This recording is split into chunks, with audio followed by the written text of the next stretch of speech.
Few days till I move to Savannah. Word. But I am not mentally stable.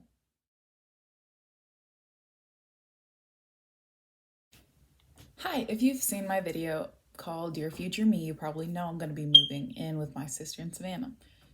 You probably don't know because it got 0 views, but that's okay. Anyways, I'm moving there. I'm going to college at Georgia Southern. But it's the Armstrong campus. I'll be majoring in criminology, criminal justice and criminology. I'm moving down there ahead of time. I'm going to be living in the dorm rooms, but I'm moving down there ahead of time so that I can just get used to the area, already have a job, and just be comfortable. Because this is a new chapter to my life, and I don't want it to be like jumping into everything at the same time because I know I'm going to get a job because I need to pay for college. But I don't want that to be like an offsetting factor.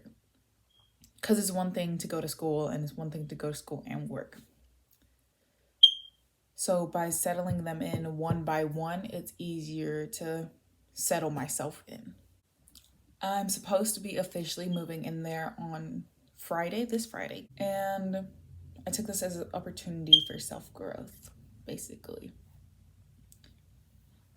Because what I've been doing lately is I've been working out, but inconsistently. So I'm taking this opportunity to work out consistently, get my diet straight, get my mental health straight, get just everything, straight. Just get everything as mentally and physically healthy as I can be, while also learning stress and having stress management and having a good time. My main concern is the fact that it's gonna be another before. Like, I'm gonna make a before video showing and explaining my mental and physical beforeness. But my main concern is there have been so many befores for me. Am I gonna make it to an after? That's my main concern. Many people think that it's just, oh, you have it before, you have a plan, go do it.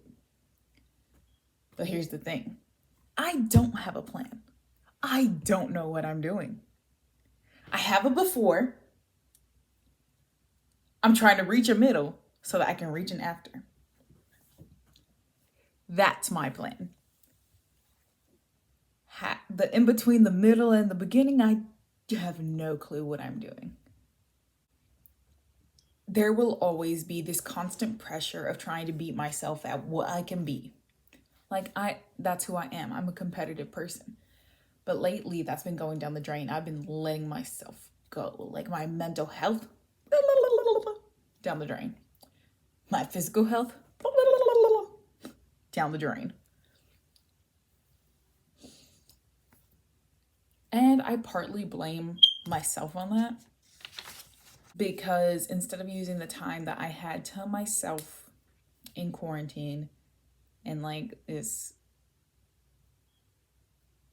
just whole COVID thing, instead of trying to better myself, I locked myself in self-isolation and just thought of all the worst case scenarios for myself. And then I made the worst case scenarios for myself a reality.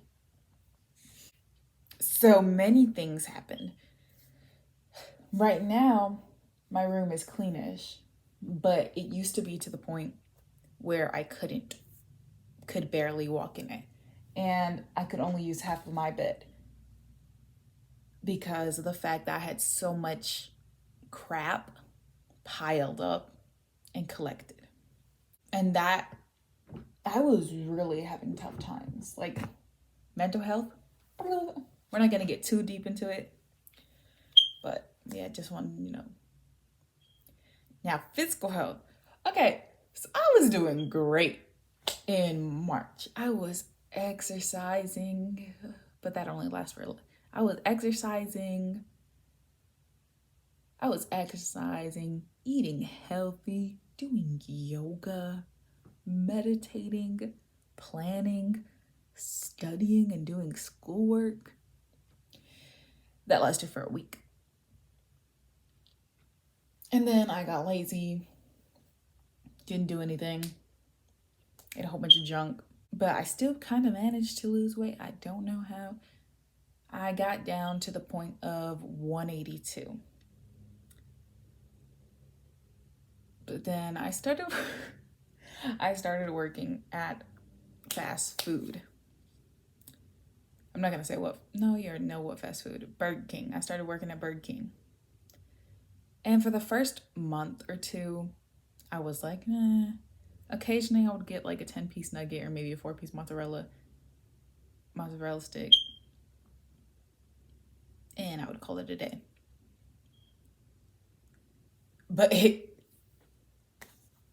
And when I reached my lowest weight, that's when my family got COVID. It was my brother, my mom, my dad. They all got COVID. I didn't. But I still had a quarantine because, yeah. And so they all got it. And we were stuck at the house. And the idea of losing control over what was happening and the fact that I couldn't do anything about it made me go mad. And my problem is I would resort to food being my comfort. Anything that we had in the house, I would eat it. Like a bean sandwich with mayonnaise and cheese. Like 3 of those would be my snack. Snack numero uno, And in that week, those 2 weeks alone, I think I gained like 10 pounds. I was coming into work like 10 pounds heavier. I was like 190 pounds, right? And then when I got there, it's like that food addiction still stayed there with me. So it was like every day I began ordering things that I wouldn't order. It started off small, a double cheeseburger with a value fry. And then it turned worse. Like, those are the things I would order for the first week. But I was eating Burger King every day. And it got to the point where I was ordering like a double whopper with cheese, an 8-piece mozzarella, a small fry, and a 4-piece nugget. Yes, that was actually one of my orders. My favorite order was to get a Whopper with cheese, an 8-piece mozzarella, and a 10-piece nugget. And after that, I gained weight, obviously, because having that much calories on itself and then the food that I would have at home, of course, caused me to gain weight. And to the point where I am now, which is 214, I think. 214 pounds. Yep. And I'm not disappointed because I gained weight. Well, I'm disappointed because I gained weight. But I'm more disappointed at the fact that I worked so hard to lose it beforehand. And I'm not talking about like beforehand in 10th grade, I think. I was 245 pounds in the January of 10th grade. And I had managed to get it down to 217 by the end of May, I think. And then I kept on losing weight. And I got to 200 by the January of the 11th grade year.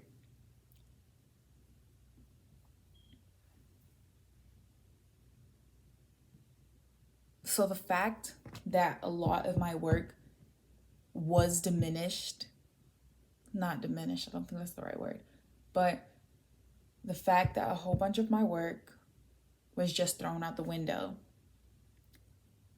because of the fact that my mental health, because my mental health went out the window, my physical health took a toll. That's why I mentioned earlier, my goals of this whole Future Me project is mental and physical health. Because I know a lot of people are struggling with mental health. Oh, because people look at people and they're like, oh, they gained weight. Oh, they lost weight. Oh, their room is a mess. Oh, their room is like super, super tidy. Like, everybody's mental health affects their physical health and appearance. Like, they might be the sunshiny starlight and they might be like this super organized person, but that may be to overcompensate of how they're actually feeling. And my goal is to project that through myself, explain all the good, the bad, the struggles, the upsides, I guess, of going through a journey of mental health recovery so that you can see the mental and physical side effects of mental illness. Now, I know I am not currently diagnosed with a mental illness. However, I am aware that I am not, how do I say this without being like, I'm not, if I say mentally stable, it sounds wrong, but I think that's the right word. But I am not mentally stable. I can identify that in myself right now. Right now is the part where I'm accepting it. I am not mentally stable. I do have things that I go through, which I'll explain like later on in this journey. But right now, I'm just able to identify that I am mentally unstable.